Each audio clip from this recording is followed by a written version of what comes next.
గాలే అంతర్జాతీయ స్టేడియం వేదికగా జరుగుతున్న తొలి టెస్ట్ 5వ రోజు ఆటకు చేరుకుంది. అయితే ఇక్కడ మనం గమనించాల్సిన విషయం ఏంటి అంటే ఇప్పటికే మేఘాలు దట్టంగా కమ్ముకున్నాయి. మ్యాచ్ ప్రారంభమయ్యే ఉదయం సమయంలో భారీ వర్షం కురిసే అవకాశాలు స్పష్టంగా కనిపిస్తున్నాయి. చివరి 2 సెషన్స్ లో వర్షం తీవ్రత కాస్త తగ్గినప్పటికీ ఆకాశం నల్లటి మబ్బులతో నిండి ఉంటుందని వాతావరణ శాఖ అంచనా వేస్తుంది. అయితే ప్రస్తుతం వాతావరణ రిపోర్ట్ గనక అంటే సుమారుగా 11 గంటల ఆ ప్రాంతంలో గనక చూసినట్టయితే 5వ రోజు ఆట అనేది జరుగుతుంది. కాకపోతే కొద్దిగా ఓవర్లు తగ్గే సూచనలు కూడా కనిపిస్తున్నాయి అన్నమాట. అయితే ఒకవేళ కనుక భారత్ ఇంకా 6 వికెట్ల దూరంలో ఉంది కాబట్టి ఆ 6 వికెట్లను కనుక తీసేస్తే మ్యాచ్ మనం గెలిచినట్టే.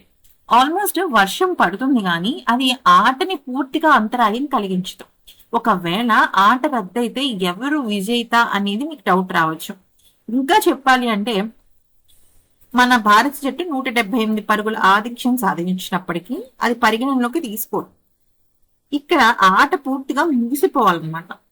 ఆట ముగిస్తేనే ఐసీసీ నిబంధనల ప్రకారం ఒక విజేతని తేలుస్తారు, లేదంటే డ్రాగానే మ్యాచ్ ముగుస్తుంది.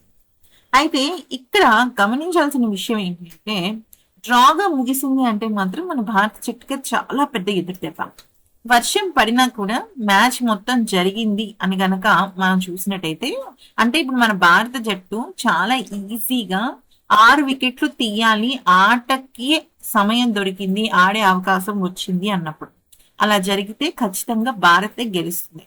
ఎందుకంటే వాతావరణ రిపోర్ట్ ప్రకారం మేఘాలు మబ్బులు ఉన్నప్పటికీ కూడా ఆ ఆట జరిగే సూచనలు చాలా గట్టిగా కనిపిస్తున్నాయి. సో ఈ ఆట జరిగే టైంకే మన భారత జట్టు 6 వికెట్లు తీసేస్తే ఈ మ్యాచ్ గెలిచి మనం WTC ఫైనల్ కి వెళ్ళడానికి చాలా ఉపయోగపడుతుంది.